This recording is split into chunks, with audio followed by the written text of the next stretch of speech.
Hello everyone, myself Nitesh Kumar. I am from Champaran, Bihar, and I have secured All India rank 207 in this year in DIU LLB. First of all, I would like to share my strategy for DIU LLB. Before sharing my strategy, I would like to share my strategy for DIU LLB. मैं ये बताना चाहता हूँ आखिर DIU LLB ही क्यों सब लोग आना चाहते हैं, DIU LLB क्यों इम्पोर्टेंट है इंडिया में। तो उसके पीछे मैं कुछ रीज़न बताऊंगा। उसके बाद मैं अपना स्ट्रेटजी जो सिलेबस है और मैं चाहूँगा कि सारे एस्पेक्ट्स जो हैं मैं कवर कर लूँ। फॉर एग्जांपल सिलेबस हो गया, सोर्स ऑफ स्टडी हो गया, या बहुत सारे बच्चे ये सोचते हैं, स्टूडेंट सोचते हैं क्या दिल्ली यूनिवर्सिटी जाऊँगा, क्योंकि Delhi university national capital territory में है। फिर वहाँ पे हिंदी का भी इशू है, क्योंकि हिंदी बेल्ट से भी अच्छे खासे बच्चे आते हैं, तो उनको मीडियम को लेकर भी बहुत प्रॉब्लम है। तो पर्सनली इस साल मेरा एडमिशन हुआ है, तो मैंने ग्राउंड पे ये चीज़ फेस किया है, तो मैं वो भी शेयर करना चाहूँगा। और आपको क्या स्ट्रेटेजी अपनानी चाहिए इसके लिए वो भी मैं बताऊँगा। तो उसके पहले मैं एक छोटा सा कंपैरिजन नेशनल लॉ यूनिवर्सिटी और DIU LLB यानी दिल्ली यूनिवर्सिटी LLB के बीच करना चाहूँगा। BA LLB national law university भी कराती है और LLB ओनली दिल्ली यूनिवर्सिटी कराती है, जो 3 साल की होती है। तो DIU में आपको मिलता है एडवांटेज क्या है कि यहाँ पे बहुत ज़्यादा डाइवर्सिटी मिलती है। यहाँ पे इंडिया ही नहीं, ऑल ओवर वर्ल्ड के बच्चे आते हैं पढ़ने, क्योंकि दिल्ली यूनिवर्सिटी का फैकल्टी ऑफ लॉ दुनिया का सबसे बड़ा लॉ फैकल्टी है। तो इस वजह से बहुत सारा आपको डाइवर्सिटी और पढ़ने वाले बच्चे बहुत मिलेंगे, कंपटीशन यहाँ पे होगा, तो यहाँ पे इन्वायरमेंट पढ़ाई का बहुत अच्छा बनता है। नेशनल लॉ यूनिवर्सिटी में एक प्रॉब्लम ये है कि वहाँ ओरिजिनल रहता है। हर स्टेट में आप देखोगे कि एक नेशनल लॉ यूनिवर्सिटी आपको मिल जाएगा जो रीजनल रहेगा। तो हर बच्चा चाहता है कि मैं अपने ही स्टेट में रह जाऊं, और हर नेशनल लॉ यूनिवर्सिटी के अंदर लोकल स्टेट के ही बच्चे रहते हैं, बाहर से बहुत कम ही जाते हैं जिनका एडमिशन अपने स्टेट में नहीं हो पाता। पहला ये। और दूसरा ये कि दिल्ली यूनिवर्सिटी लिटिगेशन पे फोकस करती है, यानी लीगल प्रैक्टिस पर। लीगल प्रैक्टिस का मतलब हुआ एडवोकेसी पे, जुडिशरी पे फोकस करती है। कॉर्पोरेट का मान के चलो 10 से 20% ही रोल रहता है, नहीं तो ये लिटिगेशन पे ज़्यादा फोकस करती है। वही नेशनल लॉ यूनिवर्सिटीज़ है वो सारे कॉर्पोरेट पे फोकस करते हैं। फॉर एग्जांपल किसी प्राइवेट कंपनी में या किसी भी कंपनी में लीगल एडवाइज़र के थ्रू, लीगल ऑफिसर के थ्रू, तो इसमें बेसिक हो गया। उसके बाद सेकेंड ये कि BHU के भी आपने नाम सुना होगा, BHU LLB। तो BHU LLB से DIU कैसे बेस्ट है मैं ये बताना चाहता हूँ, क्योंकि BHU में है एक ज्योग्राफी लोकेशन की वजह से काफ़ी बच्चे चले जाते हैं जो पूर्वांचल के होते हैं, ईस्ट साइड के होते हैं, क्योंकि वो एक हिंदी वहाँ पे इंग्लिश से कहीं ना कहीं ज़्यादा हिंदी को प्रायोरिटी दिया जाता है। क्योंकि मेरा पर्सनल वहाँ पे कोई वास्ता नहीं रहा, लेकिन जैसा मैंने सुना है एक्सपीरियंस से अपना बता रहा हूँ। और DIU में आपको परफेक्ट इंग्लिश का कॉम्बिनेशन मिलेगा और परफेक्ट इन्वायरमेंट मिलेगा। और क्योंकि पर्सनालिटी डेवलपमेंट है ना, एडवोकेसी मतलब क्या, पर्सनालिटी डेवलपमेंट, आप कितना अच्छा बोल सकते हैं, और आज के डेट में तो इंग्लिश के बिना कुछ होने वाली नहीं है। और सेकेंड बात कि सबसे अच्छी DIU के लिए ये है कि थोड़ा सा DIU एक्सपेंसिव है रहने के लिए, हर बच्चा अफोर्ड नहीं कर सकता, और हर किसी को हॉस्टल भी शायद यहाँ नहीं मिलेगी, या उनको PG या फ्लैट लेके ही रहना होगा, जैसे कि मैं अभी फ्लैट में हूँ, आप देख सकते हैं। तो 5,000 में आज के डेट में 1 साल का लगता है DIU LLB का, 15,000 में पूरा DIU LLB समाप्त हो जाता है। वही आप प्राइवेट इंस्टीट्यूट में जाते हो तो आपको 6-7 लाख रुपए पे करना होता है DIU LLB के लिए, रहना खाना सब अलग रहता है। उसके बाद प्राइवेट में आपको डाइवर्सिटी नहीं मिलेगी। अगर मेरे पास पैसे हैं तो मैं लॉयार्ड है या कोई भी प्राइवेट कॉलेज में मैं इजीली एडमिशन ले सकता हूँ, लेकिन DIU LLB में एडमिशन लेने के लिए, DIU में एडमिशन लेने के लिए आपको नेशनल लेवल का एंट्रेंस एग्ज़ाम क्रैक करना होगा। ये कुछ एडवांटेजेस था DIU LLB को लेकर के। उसके बाद मैं अपने स्ट्रेटजी पे आना चाहता हूँ। स्ट्रेटजी, क्योंकि कोई भी एग्ज़ाम बिना स्ट्रेटजी के तो क्रैक हो नहीं सकता, क्योंकि सीट लिमिटेड में बता दूँ तो टोटल मिलाकर 3,200 समथिंग सीट है, मतलब सुपरमेसी सीट मिलाकर, जिसमें हैंडीकैप्ड आ जाता है and any other reservation, women reservation मिला करके, चाहे आर्म फोर्स प्रायोरिटी में आ जाता है, तो 3,200 टोटल सीट्स है यहाँ पे। तो यहाँ पे सीट्स है, तो हम अपने को सिर्फ एक सीट से मतलब, अपने को नहीं देखना कि भाई कितने बच्चे हैं। और मैं बता दूँ, मैंने देखा 1-2 साल में कि लगभग 60,000 70,000 बच्चे ऐसे ऑल ओवर इंडिया में अप्लाई करते हैं DIU LLB के लिए, बट सफलता सिर्फ कितनी मिलती है, मात्र 3,000 बच्चों को ही अप्रॉक्स, उससे ज़्यादा नहीं। क्योंकि बाकी को क्यों मिलती है, क्योंकि उनका स्ट्रेटेजी और लोगों से स्मार्ट था। उप्स, इस रुकावट के लिए सॉरी, पर आपकी यूपीएससी की तैयारी में कोई बाधा ना आए, चाहे वो रिसोर्सेज की हो या सही गाइडेंस की। इसके लिए पिछले 5 साल से sleepy classes quality content provide कर रहा है अफोर्डेबल प्राइसेस पे। यूपीएससी कोचिंग में हमने एक भ्रम को तोड़ा है कि ओल्डेस्ट इज द बेस्ट या महंगा सबसे बेहतर है, और हमारी सैकड़ों सक्सेस स्टोरीज इस बात की गवाह हैं।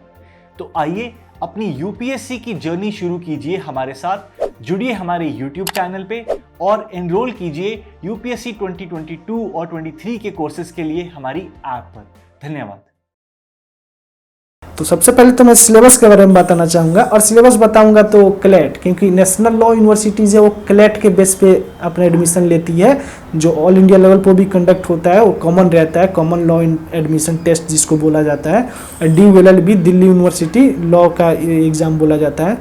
सिलेबस दोनों सेम है, लेकिन नेचर ऑफ क्वेश्चंस में बहुत दिल्ली आसमान का फ़र्क है। जैसे देसी भाषा में कहावत कहा जाता है दिल्ली आसमान, वैसे ही फ़र्क है। तो सिलेबस में पहले बताना चाहता हूँ। सबसे फर्स्ट में एनालिटिकल एबिलिटीज़ का पोर्शन आता है। उसमें आपको बेसिक मैथ, एक होता है एडवांस मैथ जो इंटरमीडिएट में पढ़ना होता है इंटर ऑफ साइंस में, लेकिन बेसिक मैथ जो 10th लेवल का होता है। बेसिक मैथ में भी उतना भी नहीं, बस नंबर सिस्टम हो गया या फिर एवरेज हो गया, परसेंटेज हो गया, प्रोपोर्शनेट एंड रेशियो हो गया, ये सब बेसिक मैथ होता है। एंड रीजनिंग होता है, जो वनडे एग्जाम्स में जो रीजनिंग होता है वैसे ही रीजनिंग सेम इसमें भी पूछा जाता है, जो कि बेसिक लेवल का होता है। उसके लिए आपको बहुत ज़्यादा एक्सपर्ट नहीं बनना होता है, PhD नहीं करना होगा, और होपफुली आप लोग पढ़ाई करते होंगे, कोई ना कोई जॉब प्रिपरेशन कर रहा होगा। तो बिना मैथ और रीजनिंग का तो कोई भी जॉब मिलेगा नहीं, चाहे वो रेलवे ग्रुप D का हो, SSC MTS का कोई भी एग्ज़ाम हो। Second, general knowledge. अब सबसे ज़्यादा कन्फ्यूजिंग जनरल नॉलेज की, क्योंकि यहाँ पे उससे ज़्यादा कुछ मेंशन है नहीं। तो जनरल नॉलेज में मैं बता देना चाहता हूँ, बेसिक तो आपके 4 पार्ट्स रहेंगे। उसमें हिस्ट्री रहेगा, ज्योग्राफी रहेगा, और सिविक्स पहले होता था, पॉलिटिकल साइंस में बोल दूँ सिंपल भाषा में, पॉलिटी चाहे बोल देता हूँ, पॉलिटी हो गया, और बेसिक इकोनॉमिक्स रहता है। तो इसके लिए आपको एक्स्ट्रा नहीं कुछ पढ़ना होगा, क्योंकि ये सिर्फ बेसिक भी इसमें भी पूछता है। तो इसके लिए आपको 6 से लेकर 12 तक, अगर आपने 12 तक NCERT ओनली पढ़ लिया अच्छे से समझ के, तो आपको इतना फाइन है। लेकिन यहाँ फिर एक सवाल आ जाता है कि जनरल नॉलेज में इकोनॉमिक्स, आप जानते हैं कि इकोनॉमिक्स, ज्योग्राफी ये सब डायनेमिक सब्जेक्ट है। डायनेमिक्स मीन्स कि वो चेंजेबल होता रहता है। इकोनॉमिक्स, कोई मॉनेटरी पॉलिसी हुआ या फिर बैंकिंग रिफॉर्म्स हुआ, तो उसमें चेंजेस काफ़ी आते रहते हैं। तो उसको आपको अप टू डेट रहना पड़ेगा। अप टू डेट आप कैसे रह सकते हैं? अप टू डेट आप रह सकते हैं न्यूज़पेपर पढ़ के। आपको डेली बेस पे न्यूज़पेपर, आप करंट से जुड़े रहिए, न्यूज़पेपर पढ़ते रहिए, न्यूज़ देखते रहिए। और वही चीज़ पॉलिटी में भी इसमें अप्लाई होती है। जनरल सा, उसके बाद जनरल इन्वायरमेंट भी आप देख सकते हैं। इन्वायरमेंट भी वो NCERT पढ़ लेंगे उतना ही सफिशेंट है, इसके लिए कोई ग्रेजुएशन लेवल की जरूरत नहीं। NCERT का इन्वायरमेंट एंड क्लास 11th का जो चैप्टर 3 है, जो इन्वायरमेंट स्पेशलिस्ट है बायोलॉजी का, क्लास 11 का बायोलॉजी का चैप्टर 3 में इन्वायरमेंट से रिलेटेड कुछ है, जैसे फूड चेन हो गया, फूड वेब हो गया, ये सब इकोसिस्टम हो गया, इकोलॉजिकल बैलेंस हो गया, ये सब उसमें अच्छे से एक्सप्लेन किया गया है NCERT का। आप उसको भी देख सकते हैं। वरना आपके पास अगर पहले से कुछ बुक होगा, या फिर दृष्टि का एक आता है क्विक बुक करके इन्वायरमेंट के लिए, वो बेस्ट है इन्वायरमेंट के लिए। मुझे नहीं लगता कि हिंदी मीडियम या फिर कोई भी मीडियम के लिए, वो स्पेशली हिंदी में ही बुक आता है, वो बेस्ट है। उसके बाद थर्ड हो जाएगा English language and comprehension. Comprehension का भी क्वेश्चन पूछता है। जैसे आपने देखा होगा कि 5 से 10 लाइन में कुछ कॉम्प्रिहेंशन दिया रहता है, उसके बेस पे क्वेश्चन रहता है। मतलब पूछता है कि which is the perfect option for this comprehension. तो आपको लगेगा सारे के सारे सही है, लेकिन आपको सही में से भी सही चूज करना है। DULLB का कॉम्प्रिहेंशन का लेवल थोड़ा सा होता है। तो आपको बेसिक वही न्यूज़पेपर आप पढ़ रहे हो, आपका थोड़ा सा वोकैब अच्छा है, तो फिर आप कॉम्प्रिहेंशन इजी कर लोगे। या फिर कॉम्प्रिहेंशन देखने के लिए, पढ़ने के लिए आप स्टोरी का जो बुक होता है 10th लेवल तक का, आप स्टोरी पढ़ो, या कोई नॉवल पढ़ने का शौकीन हो तो ऑफकोर्स नॉवल भी पढ़ सकते हो। तो इंग्लिश कुछ ज़्यादा वास्ट नहीं है, और बेसिक ग्रामर भी 1-2 ग्रामर 3-4 पूछ ही देता है। और पहले तो मैं बता दूँ कि DULLB का प्रेजेंट तक जो पैटर्न था वो 100, जो DULLB स्पेशली ले रही थी, जो 100 क्वेश्चंस था, एक क्वेश्चन के लिए 4 मार्क्स आते थे और 1/4 में इसका नेगेटिव मार्किंग था, मतलब कि एक गलत हुआ तो 1 नंबर कट गया और एक सही हुआ तो आपको 4 नंबर मिलेंगे, ऐसा पैटर्न था। बट सुनने में आ रहा है कि इस बार सीयू सेट के अकॉर्डिंग होगा एडमिशन ड्यू एलएलबी का। अब ये नहीं पता कि अभी क्लेरिफाई नहीं हुआ है कि ये सिर्फ अंडर ग्रेजुएट के लिए है या पोस्ट ग्रेजुएट के लिए है। पोस्ट ग्रेजुएट में भी है तो क्या ड्यू एलएलबी के लिए भी एप्लीकेबल है कि ड्यू एलएलबी अपने स्पेशल जैसे एग्ज़ाम लेती है वैसे ही लेगी। अभी ये सब नोटिफिकेशन लेटेस्ट आएगा तो उसमें अभी क्लियर होगा, अभी ये सब क्लियर नहीं है, लेकिन आ रहा है सुनने में कि सीयू सेट जो central university common entrance test होता है उसके अकॉर्डिंग एडमिशन होगा। तो अभी फिलहाल और कहीं भी एडमिशन कोई भी हो, आपका जो मैं बता रहा हूँ सिलेबस ड्यू एलएलबी के लिए यही सिलेबस रहने वाला है, तो आप इसी को लेकर तैयारी कर रहे हैं तो बेहतर होगा। और 4th वन है लीगल अवेयरनेस एंड एप्टीट्यूड। अब आप समझोगे कि मैंने तो पढ़ा नहीं है लीगल अवेयरनेस एप्टीट्यूड, तो फिर मुझे कैसे आएगा, क्योंकि ये तो लॉ का पहले ही पूछ रहे हैं। लेकिन ये लीगल अवेयरनेस आप सुनकर ये सोच रहे होंगे इंडियन कॉन्ट्रैक्ट एक्ट हो गया, इस क्रिमिनल प्रोसीजर कोड हो गया, इंडियन सिविल कोड हो गया, तो ऐसा कुछ नहीं पूछने वाला। ये जनरल सा, जैसे पॉलिटी में भी आप देखते होंगे पार्लियामेंट में कोई लॉ बना, कानून बना, जैसे आप अगर इसको सोर्स ऑफ मटेरियल में हालांकि मैं डिटेल से इसको बताऊंगा, लेकिन ये बेसिक सब चीज़ रहता है और ये कहाँ से आप पढ़ोगे मैं बता दूंगा। उसके लिए आपको क्या करना होगा, बेसिक थोड़ा सेक्शन जो काफ़ी चर्चा में रहता है वही आपको देखने को मिलेगा। जैसे इंडियन कॉन्स्टिट्यूशन में से आर्टिकल वगैरह हो गया, ये सभी देखने को इसमें मिल जाता है, बेसिक ही है। उसके बाद मैं सोर्स ऑफ स्टडी आता हूँ। इसमें पहले कुछ मैं बता ही चुका हूँ, जैसे कि एनसीईआरटी आपको जनरल नॉलेज के लिए पढ़ना है, जनरल जीके में सब चीज़ आ जाता है। जैसे 4 मैंने पोर्शन बताया, हिस्ट्री, ज्योग्राफी, इकोनॉमिक्स, इन्वायरमेंट वगैरह हो जाएगा और पॉलिटी बीच में आ जाता है। इतना ही आपको सफिशेंट है एनसीईआरटी के लिए, 6 क्लास से लेकर 12 तक इतना सफिशेंट है। उसके बाद एग्ज़ामपुर करके एक यूट्यूब चैनल है, वो लॉ के लिए भी वो काफ़ी एमसीक्यूज लाता रहता है। जैसे प्रीवियस ईयर क्वेश्चंस का जो भी लॉ का एग्ज़ाम हुआ है, जुडिशरी का हुआ है, उसमें से उठा करके देता है, प्रैक्टिस करवाता है, एंड फिर अपने से कुछ क्वेश्चंस रहता है वो लोग प्रैक्टिस करवाते हैं, क्योंकि मैंने वो देखा हुआ था। तो एग्ज़ामपुर का आप यूट्यूब चैनल भी देख सकते हैं लीगल इश्यूज़ के लिए, लीगल एप्टीट्यूड के लिए। वहाँ आपको इतना कर लोगे सफिशेंट है, उससे ज़्यादा मुझे नहीं लगता कि ज़रूरत है, क्योंकि एक्सपर्ट बनना नहीं है। क्योंकि मैं कट ऑफ डिसाइड जब बताऊँगा तो आपको लगेगा भाई चलो ठीक है। उसके बाद आप उतना लीगल के लिए कर लीजिएगा। बाकी आप अगर न्यूज़पेपर से जुड़े रहेंगे तो पार्लियामेंट रिफॉर्म्स हो रहा है, कॉन्स्टिट्यूशन रिफॉर्म्स हो रहा है, या जो भी अमेंडमेंट हो रही है, जो भी नए जो लॉ है, रेगुलेशन है, रूल है, ऑर्डिनेंस है, वो ऐड हो रहे हैं, वो आपको वैसे भी पता लगता रहेगा। उसमें चिंता करने की कोई बात नहीं है, कुछ एडवांस नहीं है। बेसिक आप करंट से जुड़े रहिए, ये आपका वैसे भी क्लियर हो जाएगा, इसमें कोई एडवांस नहीं है। आपको ये नहीं पूछेगा कि कॉन्ट्रैक्ट एक्ट में क्या है, कि इंडियन आईपीसी का कौन सा सेक्शन किसको क्या सज़ा देता है, ऐसा कुछ नहीं है इसमें। बस जनरल सी बातें आपको, क्योंकि ये तब न पूछेंगे जब आपको पढ़ा देंगे, ये तो एकेडमिक हो गया, आप तो यहाँ पढ़ोगे ना वो सब। 3rd वन न्यूज़पेपर, वही मैंने बताया था कॉम्प्रिहेंशन के लिए न्यूज़पेपर आप सबसे बेस्ट, इंग्लिश में या हिंदी, कोई भी न्यूज़पेपर उठा लो। आप हिंदी मीडियम से तो हिंदी उठा लो, इंग्लिश मीडियम में तो इंग्लिश उठा लो, क्योंकि न्यूज़पेपर पढ़ने समय अंडरस्टैंडिंग एंड कोई भी चीज़ को समरी में एक तोड़ना बहुत इजी रहता है। आप समरी में किसी भी चीज़ को तोड़ सकते हो। एंड स्टोरी बुक जो जनरल 6 क्लास 7 क्लास के होते हैं, आप इजीली उसको कर सकते हो, उतना ही परफेक्ट है। उसके बाद अब आप बोलोगे रीजनिंग मैथ के लिए क्या करूं, तो इसके लिए सबसे बेस्ट यही है कि आप प्रैक्टिस जितना कर लो उतना सही है। आपको बता ही दिया कितना बेसिक रहता है, एवरेज और परसेंटेज, रेशियो, प्रोपोर्शनलिटी सब ही रहता है, बेसिक रहता है। और उसके बाद आप बेसिक नंबर सिस्टम, और नंबर सिस्टम पर स्पेशली ध्यान देना, क्योंकि आजकल हर एग्ज़ाम नंबर सिस्टम पे ज़्यादा फोकस कर रहा है। तो आप प्राइम नंबर जैसे हो गया, नेचुरल नंबर हो गया, उस पर, और यही हो गया वर्बल एंड नॉन वर्बल जो बेसिक होते हैं, ये क्या बोलते हैं, बेसिक होते हैं जो रीजनिंग, आप उससे कवर कर सकते हो। उसके बाद सबसे बड़ी प्रॉब्लम आप लोग ये देख रहे हैं वीडियो, तो आपको ये लगेगा कि भाई लैंग्वेज का तो आपने बताया नहीं, लैंग्वेज का मैं क्या करूं। तो सबसे पहले मीडियम आपको क्वेश्चन जो ऑनलाइन इस बार हुआ था, जो एनटीए कंडक्ट कराया था, और होपफुली आगे अगर सीयू सेट में भी होता है तो एनटीए ही कंडक्ट कराएगा। और पेपर जो लैंग्वेज होगा, पेपर लैंग्वेज फुली इंग्लिश होगा, आपको हिंदी वहाँ कुछ नहीं मिलने वाला।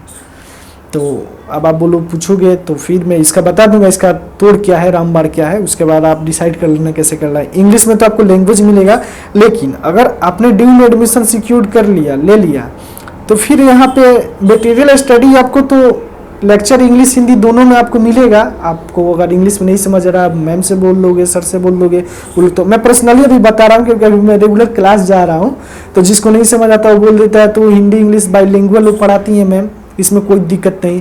आप सेमेस्टर एग्जाम, जो भी एग्जाम है, आप हिंदी में भी अपना असाइनमेंट प्रोजेक्ट दे सकते हो बनाकर, कोई इशू नहीं है इसके लिए, और आपको रोका भी नहीं जाएगा कि आप हिंदी में क्यों बोल रहे हो, इंग्लिश में क्यों नहीं बोल रहे हो, कोई इशू इसमें नहीं है। लेकिन जो स्टडी मटेरियल है यहाँ पे इंग्लिश में ज़्यादा मिलेगा, हिंदी में कम मिलेगा। उसके बावजूद भी आप लेना चाहें तो हिंदी में भी आपको अच्छी मात्रा में मिल जाए, क्योंकि इतना मटेरियल है कि आप पूरा पढ़ ही नहीं पाओगे, ठीक ठाक है मटेरियल आपको मिल जाएगा। उम्मीद है कि आप लोगों को जो लैंग्वेज को लेकर डाउट था वो तो ख़त्म हो चुका होगा सारा डाउट। फिर भी बोल रहा हूँ ठीक है, लेकिन थोड़ा सा आपको अब क्वेश्चन कैसे अटेम्प्ट करें ये भी मैं बता दे रहा हूँ। देखो, मैं बताया था कि 100 क्वेश्चंस रहते हैं, तो जिसमें नेगेटिव मार्किंग का स्कोप रहता है उसमें ट्राई यही करना चाहिए कि पूरा का पूरा क्वेश्चन ना अटेम्प्ट करूँ। कैसे, ऐसा कोई भी इंसान नहीं रहता, अगर 1-2% गॉड गिफ्टेड रहते हैं जो 100 में 100 अटेम्प्ट कर दें, बोले मेरा सही हो गया, हो सकता है, लेकिन ऐसा मैंने ना किया है ना देखा है। तो नेगेटिव मार्किंग का जो स्कोप है वहाँ पे आप जितना से जितना मतलब सिलेक्टिव हो के क्वेश्चन अटेम्प्ट करो उतना बेहतर होता है। सिलेक्टिव का मतलब मेरा इससे है कि मैंने कितना किया था मैं पर्सनली बता दे रहा हूँ। मैंने टोटल 70 से 80 के बीच में आउट ऑफ 100 क्वेश्चन अटेम्प्ट किया था, बस, इससे ज़्यादा नहीं, क्योंकि उसके ज़्यादा मेरे को आता तो मात्र 50 से 55 ही क्वेश्चन था। उसके बावजूद ही मैंने किया, तो जो स्टैंडर्ड है ड्यू एलएलबी का कॉन्सेप्चुअल ज़्यादा हो गया है। मैंने बताया था ना, नेशनल लॉ यूनिवर्सिटी का भी पेपर मैंने देखा था 2021 का, एंड ड्यू एलएलबी का मैं पर्सनली दे के आया था। क्लैट का एग्जाम ड्यू एलएलबी के सामने कहीं भी नहीं टिकता। ड्यू एलएलबी का लेवल ही एडवांस है, बहुत ज़्यादा एडवांस। मैं तो बोलता हूँ कि जो सब इंस्पेक्टर का एग्जाम होता है एसआई का, उससे भी एडवांस ड्यू एलएलबी का पेपर होता है। मैंने जनरली फेस किया, बहुत एडवांस होता है, क्योंकि आप यूपीएससी जैसा देश दुनिया का कैसा कैसा खबर जो रहता है न्यूज़ में वो दे देता है, या फिर कोई ज्योग्राफी में ऐसा पोर्शन दे देगा जहाँ लोग बुझेगा कि समझेगा कि अरे यार ये तो ड्यू एलएलबी वनडे एग्जाम है, इसमें तो कोई स्कोप ही नहीं बनता, बट स्टिल वो आ सकता है। इसलिए आप थोड़ा सा स्मार्ट इसमें बन के रहिए। क्लैट से बहुत लेवल हाई है ड्यू एलएलबी का। अब आपने देखा होगा कि बहुत लोग जी मेंस का एग्ज़ाम देते हैं तो उनको गवर्नमेंट कॉलेज मिल जाती है, या फिर एम्स का नीट का एग्ज़ाम देकर आपको नॉर्मल गवर्नमेंट कॉलेज मिल जाती है। लेकिन आपको एम्स लेना हो तो उसके लिए अलग से एम्स का अपना अलग स्टैंडर्ड है। मेडिकल का बेसिकली मुझे ज़्यादा नॉलेज नहीं है, लेकिन जितना मैं जानता हूँ तो एम्स अपना अलग से जैसे एग्ज़ाम लेता है, वैसे ही ड्यू एलएलबी है वो अपना टोटली अलग से एग्ज़ाम लेता है। बोलता है कि वो क्लैट में नहीं जाएगा क्योंकि इसका स्टैंडर्ड है बहुत मेंटेन। एक बार मैम बोल रही थी उस कल ही शायद कल ही कि एक बार आप ड्यू एलएलबी में आ गए मतलब लाइफ सेट। ड्यू का इतना क्रेज है पूरा इंडिया में। तो वही बात है कि लैंग्वेज का मैंने बता ही दिया, उसके बाद मैंने बता ही दिया कितना क्वेश्चन अटेम्प्ट करना है। मुश्किल से आप ट्राई करो, जो नहीं बिल्कुल 1-2 ऑप्शन आ रहा है जिसमें आपको लग रहा है कि एलिमिनेट कर लो, एनालाइज कर लो, आपके पास एनालाइजिंग जो कैपेसिटी अच्छी है तो आप जाओ आगे।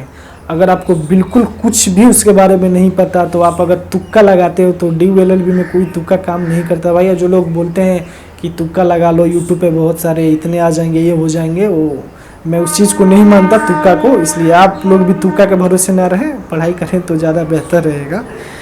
उसके बाद कब से स्टार्ट करें, ये भी क्वेश्चन काफ़ी हॉट क्वेश्चन रहता है। सारे बच्चे यही पूछते हैं कि आखिर एग्ज़ाम का प्रिपरेशन कब करें, क्योंकि बहुत लोग अभी ग्रेजुएशन, आई थिंक बहुत लोग तो ड्यू से भी ग्रेजुएशन कर रहे होंगे, बहुत लोग ऑल ओवर इंडिया से होंगे। तो कब से स्टार्ट करें, तो स्टार्ट आपको ड्यूरिंग ग्रेजुएशन ही करना चाहिए, क्योंकि जो साथ साथ चलते रहता है, जो पढ़ाई के साथ साथ आप तैयारी प्रिपरेशन करते रहते हो, वो काफ़ी बेनिफिशियल रहता है। वो लास्ट तक आप भूल नहीं पाते हो। अब मैं चंडीगढ़ यूनिवर्सिटी से मैंने अपना BA प्लस B.Ed फाइनल किया था, तो मेरे को कॉलेज अच्छा मिला था, वहाँ पे टीचर्स काफ़ी अच्छे थे, तो साथ साथ मेरा प्रिपरेशन होता गया, मैं करता रहा। और मैं यूँ कहूँ तो मैं UPSC का एग्ज़ाम देने वाला था, तो उससे मेरा क्रैक हो गया। एडिशनल मुझे कुछ पढ़ना नहीं पड़ा। लेकिन अगर आप लोग वो सब एग्ज़ाम नहीं दे रहे हो तो आपको तैयारी थोड़ा सा करना होगा ग्रेजुएशन के साथ। और एग्ज़ाम के 1-2 महीने पहले आपको क्या करना है, तो वही आपको बताया था। एग्ज़ाम पूर्व के यूट्यूब चैनल से आप लीगल अवेयरनेस का जो क्वेश्चंस वो लोग कराते हैं वो आप देख सकते हैं। और आप देखते होंगे यूट्यूब पे या और जगह बहुत जगह पे होगा कि 3,000 रुपये दे दो कोर्स DU LLB का, ये वो ब्ला ब्ला, ये वो सब आप 3-4 कोर्स ले लेते हो, 5-6 बुक्स ले लेते हो। भाई उतना लेना ही क्यों? मान लो कि मैं 10 बुक ले ही लूँ, 10 पढ़ ही ना पाऊँ, तो बुक लेने से फ़ायदा क्या? पैसे ही ना वेस्ट हैं। मैं कोर्स ले लूँ, वो कोर्स में मेरे को बेनिफिशियल ना लगे, एग्ज़ाम में उससे कुछ है ही नहीं, तो क्या फ़ायदा? उससे अच्छा आप सेलेक्टिव हो जाओ। वनडे एग्ज़ाम है, वनडे एग्ज़ाम में कौन सा UPSC जैसा स्कोप ढूंढना है कि मैं जितना पढ़ लूँगा उतना बेनिफिशियल, PT में नहीं तो मेंस में नहीं तो इंटरव्यू में हो जाएगा। तो आपको जनरली सिलेक्टिव होकर पढ़ाई करना है। उसके बाद ड्यूरिंग ग्रेजुएशन जैसे मैंने बता ही दिया, और एग्ज़ाम के पहले आपको काफ़ी सारा जो अब मैं बोलूँगा जो प्रीवियस ईयर क्वेश्चंस आते हैं, जैसे क्लैट का हो गया, DU LLB का हो गया, मैंने देखा हुआ था ये सब एक्चुअली, BHU LLB का हो गया, इलाहाबाद LLB का हो गया, तो ये सब मैंने इलाहाबाद यूनिवर्सिटी LLB होता है उसका प्रीवियस ईयर क्वेश्चंस आप देख लो। उसमें आपको ये पता लग जाएगा, एक तो स्टैंडर्ड पता लग जाएगा, और एक हो सकता है क्योंकि वनडे एग्जाम में स्कोप तो बनता ही है। हालांकि DU LLB तो रिपीट नहीं करता, लेकिन स्कोप बनता है वनडे एग्जाम में कि क्वेश्चन शायद रिपीट हो जाएगा। 5-6 यूनिवर्सिटीज़ का आप अगर क्वेश्चन पेपर प्रीवियस ईयर देख लेते हो, अगर उससे फ़ायदा 5-6 नंबर का 5-6 क्वेश्चंस का हो गया, तो इससे ज़्यादा क्या चाहिए। और मेरे को हुआ भी था एक्चुअली। और पॉलिटी के क्वेश्चन तो बहुत ईजी आते हैं, आप बेसिक पढ़ के बहुत अच्छे से कर सकते हो, और वो उसी में लीगल एप्टीट्यूड भी इंक्लूड हो जाता है। और फाइनली मैं आऊँगा कट ऑफ मार्क्स को, पहले मैं बता दूँ आप लोगों को, क्योंकि अब आप लोग यही समझ रहे होगे भाई कट ऑफ कितना आता है, क्या आता है, कैसे आता है। क्वेश्चन तो आना स्टार्ट हो गया होगा जैसे मेरे को आता था प्रिपरेशन से पहले। मैं बता दूँ, मैं कभी DU LLB के लिए उतना सीरियस प्रिपरेशन नहीं किया, क्योंकि आपको बता ही दिया UPSC का प्रिपरेशन मैं कर रहा था, तो उससे ही मेरा पूरा हो गया। मैंने कुछ भी एक्स्ट्रा नहीं किया, जो था वही था। देखो 2020 में मैंने देखा कि लास्ट, देखो इस साल थोड़ा कोविड के वजह से 3 से 4, और रिसेंटली 2-3 दिन पहले दिल्ली हाई कोर्ट ने ऑर्डर दिया था फैकल्टी ऑफ लॉ को कि जितने वैकेंट सीट्स हैं उनको भरना है। तो लास्ट शायद 5th कट ऑफ इस बार आया है। नहीं तो अक्सर जब टाइमली एग्ज़ाम होता है, टाइमली रिजल्ट आता है, तो आपको कट ऑफ आने की प्रोबेबिलिटी लगभग 7th 8th कभी कभी 9th कट ऑफ भी चली जाती है। तो मैंने 2020 में भी देखा, क्योंकि उस समय 9th कट ऑफ तक गई थी, 9th 10th तक चली जाती है, क्योंकि उतना सीट है, हो ही जाता है। तो आप जनरल हो तो मैं जनरल को और लास्ट ST SC को लेके चला जाता हूँ, क्योंकि अब जनरल OBC में ज़्यादा फर्क तो नहीं रह गया, 1-2 मार्क्स का इधर उधर है। कभी कभी मैंने एग्जाम में तो कोई देखा है वनडे एग्जाम में OBC का मार्क्स ज़्यादा आता है, कट ऑफ जनरल का ही कम आता है। तो कंपटीशन दोनों में इक्वल है, तो आप जनरल मान के ही चलो। बाकी मैं ST SC के लिए भी बता दूँ, तो जनरल में आपको अगर 240 मार्क्स प्लस आपने अगर सिक्योर हासिल कर लिया, क्योंकि मार्क्स के अकॉर्डिंग ही रैंक्स बनता है, तो मैं रैंक्स इसका बहुत कॉम्प्लिकेटेड है समझना, और आपके लिए अभी और भी ज़्यादा है। तो मैं नहीं चाहता कि आप लोग रैंक्स के बीच में पढ़ के अभी से ही अपना दिमाग लगाना स्टार्ट कर दें। मैं मार्क्स बेसिक बता देता हूँ। 400 में से मैं बता रहा हूँ, 100 क्वेश्चन रहता है, एक क्वेश्चन 4 मार्क्स का होता है, और वो 400 नंबर का होता है एग्ज़ाम। 400 में से मैं बता रहा हूँ, उसके अकॉर्डिंग आप लोग डिफाइन कर लेना कि अगर 100 क्वेश्चन है, 100 नंबर का ही आ रहा है, तो कितना परसेंट आ गया। उम्मीद है कि आपको परसेंटेज जितना निकालना तो वहीं जाएगा। तो 240 मार्क्स जिसने सिक्योर किया, वो एटलीस्ट मतलब कि हाँ, वो जो रेड लाइन होता है, रेड लाइन के ऊपर रहता है, नीचे नहीं रहता। रेड लाइन के ऊपर मतलब कि हाँ, वो उम्मीद रखता है कि मेरा लास्ट कट ऑफ आते आते 5वां-6ठा हो जाएगा। अगर इसके ऊपर है तो वेल एंड गुड, तो उसमें क्या पूछना है, उससे जितना पहले कट ऑफ आएगा आपका एडमिशन। मेरा तो पहला ही कट ऑफ में हो गया था एडमिशन, पहला कट ऑफ आया, पहला कट ऑफ में ही मैंने LC2 चूज़ किया था, क्योंकि मुझे CLC का टाइमिंग खासा पसंद नहीं था। उसके बाद 2021 में वही 5th कट ऑफ जो निकला है, शायद मैंने उसमें देखा था, मैं एग्जैक्ट नहीं बता रहा हूँ कितना, लेकिन देखा था शायद 235 से 240। यहाँ भी जनरल के लिए वही सेम रहता है, क्योंकि स्टैंडर्ड ड्यू का हर साल सेम रहता है, तो कट ऑफ भी सेम ही रहता है। तो उतना ही है, 240 से 250 के बीच में अगर आपने सिक्योर कर लिया 400 में से इतना, तब आप मान के चलो कि आप मिठाई बंटवा दो अपने घर में, बस मार्क्स देखे कि आपका एडमिशन कंफर्म हो गया। लास्ट कट ऑफ तक मैं बात कर रहा हूँ, पहला कट ऑफ के लिए नहीं। बाकी इसके ऊपर आप जितना मार्क्स सिक्योर कर लो, 300 कर लिया तब तो हो गया, शायद फर्स्ट ही कट ऑफ में आपको मिल जाएगा, उसमें कोई दिक्कत ही नहीं है। उसके बाद ST/SC के लिए भी वही 2020 में था 175 यानी 175 मार्क्स से 180 मार्क्स या 200 मार्क्स। मैं राउंड फिगर में मैं बात करना ज़्यादा पसंद करता हूं, क्योंकि 1-2 नंबर एग्ज़ाम है, कट ऑफ है, कितने बच्चे दे रहे हैं, कितने बच्चे नहीं दे रहे हैं, कैसा एग्ज़ाम है, लेवल ऑफ क्वेश्चंस क्या है, तो इसके अटेंडिंग वेरी करता है, ऊपर नीचे 3-4 नंबर आता जाता रहता है। तो आपको राउंड फिगर जितना कट ऑफ आ रहा है उससे 5-10 नंबर ज़्यादा लेके ही चलना चाहिए, प्रिपरेशन करना चाहिए। सपोज अगर मैंने आपको 240 से 250 बता दिया, 250 मार्क्स बता दिया, अब आप 250 को ही ले करके आप टारगेट चलोगे तो 250 आपसे नहीं आ पाएगा, तो फिर आप 200 ही में रह जाओगे। आप 300 को लेकर चलोगे तो 250 आने की संभावना पूरी तरह से, क्योंकि एक टारगेट हो जाता है ना, एक जुनून हो जाता है कि मुझे ड्यू में एडमिशन लेना ही है, 250 मार्क्स का है, मैं 300 मार्क्स का तैयारी कर रहा हूँ, 300 कर रहा हूँ, पूरा जुनून के साथ कर रहे हो। एक मोटिवेशन आपको पढ़ाई करने पे मजबूर कर देता है, अपने से नहीं, मोटिवेशन आपको कर देता है, उतना एडमिशन चाहिए तो उतना मुझे मार्क्स लाना ही होगा। तो अब ट्राई करो कि बाउंड्री लाइन में 200 नंबर मान लेता हूँ, 200 मार्क्स मान लेता हूँ ST/SC के लिए, और दोनों के लिए उतना ही 200 तक, लेकिन उससे कम ही आपका एडमिशन तो उससे कम में ही लास्ट कट ऑफ तक हो जाएगा। 5वां 6ठा कट ऑफ आते रहते इतना में अगर सीट रहा तो इतना में हो जाएगा इजीली, लेकिन कंडीशन ये है कि उतना सीट रहना चाहिए वैकेंट में। कट ऑफ का मतलब ये हुआ कि सबसे कम, क्योंकि सबसे हाईएस्ट तो DU/LLB में लाने वाले लोग 314 315 भी लाते हैं, लाए भी हैं इस साल भी।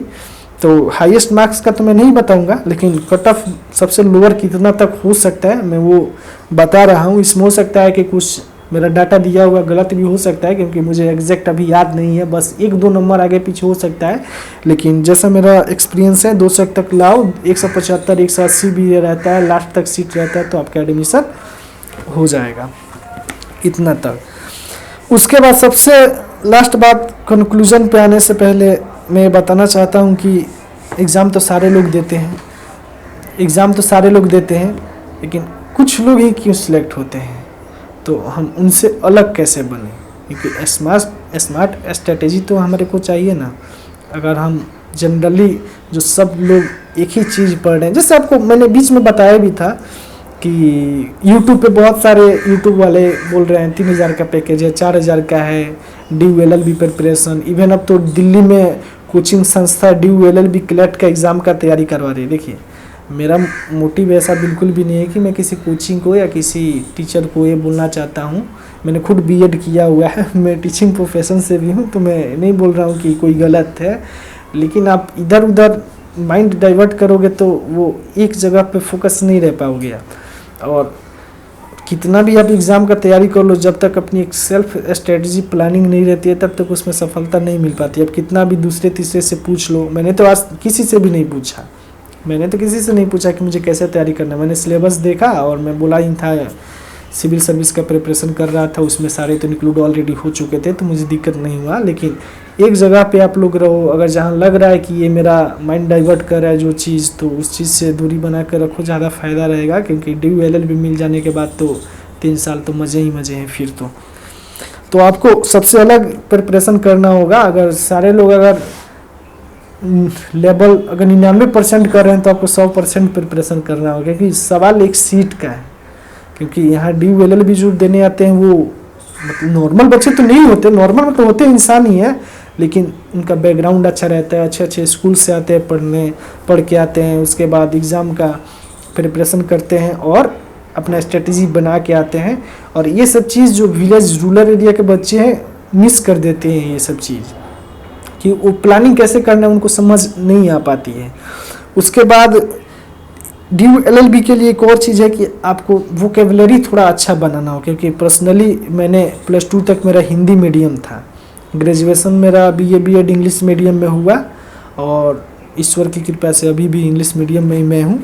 तो मेरा वोकेबलरी का बिहार से था, तो आप तो समझ ही सकते हैं, इंग्लिश तो वैसे ही था, तो मैंने उस पर वर्क किया। आपको वोकेबलरी एडवांस बनाना होगा, क्योंकि JNU का पेपर होता है, DU/LLB होता है, DU का कोई भी पेपर होता है, इसमें वोकेबलरी बहुत एडवांस मिलती है। मेरे तो 5 से 6 क्वेश्चन इसलिए गलत हो गया क्योंकि मैं उस वोकेबलरी का मतलब मुझे नहीं पता था कि जो वर्ड दिया गया है वर्ड का मतलब क्या होता है। इस वजह से मेरा 5-6 क्वेश्चन गलत हो गया। मैं चाहूँगा कि आपका गलत ना हो। तो वोकेबलरी के लिए सिंपल सा आप स्टोरी पढ़ रहे हो और न्यूज़पेपर द हिंदू को अगर चाहे द इंडियन एक्सप्रेस को पढ़ रहे हो तो उसमें अच्छा वोकेबलरी भी आपको मिलेगा, तो वोकेबलरी उससे ही कंप्लीट हो जाएगा। बाकी जो इंग्लिश मीडियम से प्रॉपर पहले से ही स्टार्टिंग से ही स्कूलिंग हुआ है तो उनके लिए तो कोई बात ही नहीं है, उनका तो सब बेस्ट है। लेकिन जो मेरे जैसे रूरल बैकग्राउंड से आते हैं, एक विलेज से, छोटे से विलेज से आते हैं, उनके लिए ये काफ़ी चैलेंजिंग होगी। जो उनको ऐसे और लैंग्वेज एक दिन में आप ना सीखते हो ना पढ़ते हो। लैंग्वेज के लिए आपको हमेशा प्रैक्टिस करना होगा। जब भी खाली टाइम हो कोई इंग्लिश का नॉवेल उठा लो, नहीं समझ में आ रहा नो डाउट अलग बात है, लेकिन आप ट्राई करो पढ़ने का, उसका मीनिंग समझने का कि वो एक्चुअली बोलना क्या चाह रहा है। अब इतना तक तो मैंने बता दिया। अब मैं फाइनली कंक्लूजन पे आता हूँ कि बस इस साल अगर आप देने वाले हैं तो बेस्ट ऑफ लक आपको, आपका भी एडमिशन DU-LLB में हो जाए। उसके बावजूद भी अगर आपको लगता है कि ऐसा कि मेरे से अगर कुछ डाउट रह जाता है, मेरे से पर्सनली बात करना चाहते हैं, तो मेरा इंस्टाग्राम ID है being_nilesh_ और यूज़र नेम था और नेम है नीलेश पांडे। एंड इस वीडियो के साथ डिस्क्रिप्शन में भी मैं बोल दूंगा कि लिंक मेरे इंस्टाग्राम ID का डाल दे, आप मेरे को मैसेज कर सकते हैं, क्योंकि मैं नहीं चाहता कि जो प्रॉब्लम मैंने फेस किया वो आपको भी हो। उसके बाद आप मुझे डायरेक्ट मैसेज कर सकते हैं, मैं आप लोग का आंसर ज़रूर करने का प्रयास करूँगा एज मच एज पॉसिबल। उसका लास्ट में एक अटल बिहारी वाजपेयी जी का मैं एक पोएम कहना चाहता हूँ। क्या हार में क्या जीत में, क्या हार में क्या जीत में, किंचित नहीं भयभीत में, कर्तव्य पथ पे जो मिले यह भी सही वह भी सही। और ये स्ट्रेटजी मैं अपना स्ट्रेटजी मैं डेली नॉलेज ट्रैक के माध्यम से आप तक पहुंचा रहा हूं। Thank you.